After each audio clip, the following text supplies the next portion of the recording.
Have you ever literally told yourself, I'll do it tomorrow, and then tomorrow just never comes? You know you need to study, work out, or finish that project, but your bed is just giving off the absolute coziest vibes. Why is it so ridiculously hard to just start? What if I told you there's a cheat code to beat that lazy feeling and completely flip your mindset? Stick around, because one simple mindset shift today might legit change your whole week. To kick things off and spark your curiosity from the very first minute, I am going to clearly present 10 game-changing English questions and answers right now. These cover grammar, vocabulary, and pronunciation, and mastering them will totally unlock the story we are about to get into today. Let's jump in. Question 1, vocabulary. What does the phrasal verb put off mean, and how do we use it in everyday life? Answer. Put off is a super common way native speakers say delay. When you feel lazy, you put off your homework until tomorrow. It's like kicking the can down the road. Instead of using the formal word postpone, Americans will almost always say, I keep putting off my chores. So the next time you are avoiding something, you can catch yourself and say, wait, why am I putting this off? Understanding this phrase is your first step to recognizing bad habits. Question 2, grammar. Why do we say, I am used to waking up early instead of, I am used to wake up early? Answer. This one trips up so many people. When you say used to as a habit you have right now, the word to is actually a preposition, not part of an infinitive verb. And in English grammar, prepositions must be followed by an ing word, which is called a gerund. So if your body is accustomed to morning alarms, you say, I am used to waking up.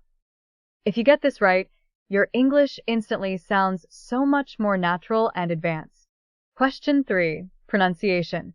How do Americans naturally pronounce going to in fast, casual speech? Answer. In textbooks, you read going to. But in real, everyday American English, especially with Gen Z and millennials, we smash those two words together and say gonna. Like, I'm gonna start studying in 5 minutes. We only use this when we are talking about future plans. But remember, you only say gonna when it's followed by a verb. You wouldn't say, I am going to the store. You say, I am going to go to the store. Question 4, vocabulary. What exactly is a distraction trap? Answer. A distraction trap is anything that grabs your attention and completely ruins your focus when you are trying to be productive. It's a trap because it looks harmless at first. You think, I'll just check Instagram for 1 second. Boom, you fell in the trap. 1 second turns into an hour. Your phone, the TV, or even a random bug on your wall can be a distraction trap. We all fall into them, but knowing the vocabulary helps you spot the trap before it snaps shut. Question 5, grammar. What is the real difference between everyday as 2 words and everyday as 1 word? Answer. This is a mistake even native speakers make all the time. Everyday with a space means each individual day. Like, I try to practice English every day. But every day as 1 single word is an adjective that means normal or common. For example, these are my everyday shoes. So, if you do something daily, use the 2-word version. If you are describing something totally ordinary, use the 1-word version. Question 6, pronunciation. How do you naturally say the word discipline without stumbling over the letters? Answer. The word looks a bit complicated because of the S and the C next to each other, but the trick is to totally ignore the C. Just say discipline. The first part sounds exactly like the word dis, and the end rhymes with pin. Discipline. Put the stress on that very first syllable. Saying this word smoothly gives you a lot of confidence when you are talking about habits and goals. Question 7, vocabulary. What does the slang term doomscrolling mean? Answer. Doomscrolling is a massive part of modern internet culture. It means mindlessly scrolling through negative news or endless short videos on your phone for a really long time, even when it makes you feel bad. You are literally just scrolling towards doom. When you are putting off your work, you might end up doom scrolling on the couch. It's the ultimate lazy habit, and cutting down your doom scrolling is a huge win for your mental health. Question 8, grammar. How and why do we use the phrase might as well? Answer: we use might as well when we decide to do something simply because there is no good reason not to or because we are already halfway there. For example, if you put your gym shoes on, you can say, well, my shoes are on, I might as well go for a walk. It means it is a good idea to do this since I'm already in the situation. It's a super casual way to push yourself into action. Question 9. Vocabulary. What does it mean when someone says they want to level up? Answer: level up originally comes from video games, when your character gets enough points to reach the next rank. But now millennials and Gen Z use it for real life. It means to improve yourself, upgrade your skills, or make your life better. When you decide to stop being lazy and build good habits, you are trying to level up your life. Learning new English vocabulary today is literally a way to level up your communication. Question 10. Pronunciation. How do native speakers naturally blend the words want to? Answer: just like going to turns into gonna, the words want to turn into wanna. If you're talking to your friends, you wouldn't formally say, I want to watch a movie. You would just say, I want to watch a movie. It sounds relaxed, super chill, and very authentic. Using wanna in your daily conversations will immediately make your English flow better and sound way less robotic.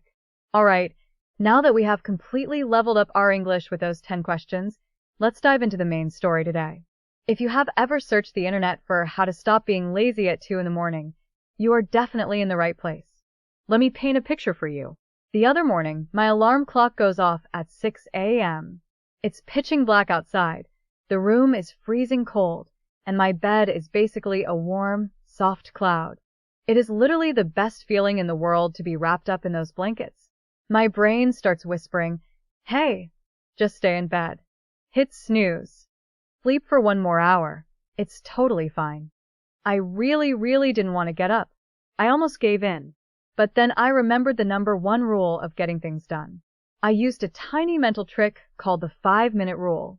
The 5-minute rule is exactly what it sounds like. When you have a task that feels huge or annoying and your brain is fighting you, just tell yourself, I am only going to do this for 5 minutes. That's it. Just 5. After 5 minutes, if you absolutely hate it, you can quit. If you have a massive textbook to read, don't think about the whole book. Just say, I will read for 5 minutes. Usually, the hardest part of literally anything is just crossing the starting line. Once you begin, your brain relaxes and says, oh, this isn't so bad. I might as well keep going. So that morning, I told myself to just put my gym shoes on. That took 1 minute. Once they were on, I figured I might as well do a 5-minute workout. Before I knew it, I had finished a whole routine. Now, if you are wondering how to build self-discipline, you have to realize that discipline is not about being a robot. You're gonna mess up. I have a really funny story about this. A few days ago, I decided to sit down and write an essay in English. I made my coffee, I set up my desk, I had my favorite pen. The aesthetic was perfect. I was so ready to focus. I wrote for about 2 minutes. Then, I saw this tiny spider crawling up my wall. Instead of writing, I just watched the spider. I started wondering about his life. Where is he going? Does he have a spider family? Then I picked up my phone to Google if spiders sleep. An entire hour went by, and I realized my notebook was completely blank. I had fallen right into a massive distraction trap. At first, I felt so guilty. I felt like a failure. But here is the secret. When you get distracted, you cannot be toxic to yourself. Beating yourself up is a huge mistake. If you call yourself lazy or stupid, you just feel sad. And what do we do when we feel sad?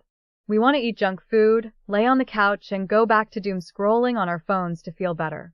It's a vicious cycle. Instead, you have to be a kind boss to your own brain. I just took a breath and said, okay, the spider was cool, but now we're going to try again for 5 minutes. Another massive piece of the puzzle is knowing your why. Why do you even want to work out? Why do you want to learn English? If you don't have a solid reason, you will give up the second things get hard. Lately, I've been trying to teach myself how to play the guitar. It is so tough, and my fingers literally ache from pressing the strings. The other night, I looked at the guitar, felt how tired I was, and decided to just binge watch Netflix instead. I totally ghosted my practice session. But the next day, I reminded myself of my why. My ultimate goal is to play songs around a campfire with my friends this summer. When I pictured my friends smiling and singing along, it gave me that burst of energy I needed. So, what is your why? Is it getting that dream job? Traveling the world? Remind yourself of that dream every single time you feel like quitting. But sometimes motivation isn't enough, and that's when you have to hack your environment. Your environment dictates your choices. If I want to eat healthy, but my kitchen counter is covered in chocolate chip cookies, I'm going to eat the cookies. My willpower is just not strong enough to fight a cookie all day. So I make the bad habits hard and the good habits easy. I hide the junk food on the highest shelf where I can't see it, and I leave apples right on the table. If you want to study English in the morning, put your notebook physically on top of your phone before you go to sleep. When you wake up, you literally have to touch your notebook first. Finally, self-discipline also means learning how to set boundaries with the people around you. It's so hard to say no to your friends. If your best friend texts you and says, "Let's play video games for 5 hours right now," but you know you have a project due, what do? Most of us just say yes, and then we stay up until 3 a.m. rushing our work, feeling miserable the next day. Being disciplined is just saying, "Not now." You say, "I'd love to play, but I need 1 hour to handle my business first. Let's hop on at 8 p.m. You are protecting your time because your time is valuable. And remember, resting is actually part of the grind. If you don't sleep, your brain is exhausted, and an exhausted brain is a lazy brain. Going to bed on time so you can crush it the next day is one of the most disciplined things you can possibly do. So, start small. Use the 5-minute rule. Be super kind to yourself when you mess up. Remember your why. Hack your environment, and don't be afraid to protect your time. If you follow these steps, you will become the absolute superhero of your own life. You've got this, and I want you to drop a comment below right now that says, "I can do it," to lock in that mindset. Thank you so much for hanging out with me today. If you found value in this video, please smash that like button and subscribe to 10-Minute English Academy. It helps us grow and keep bringing you these deep dives. Share this video with a friend who might need a little motivation today.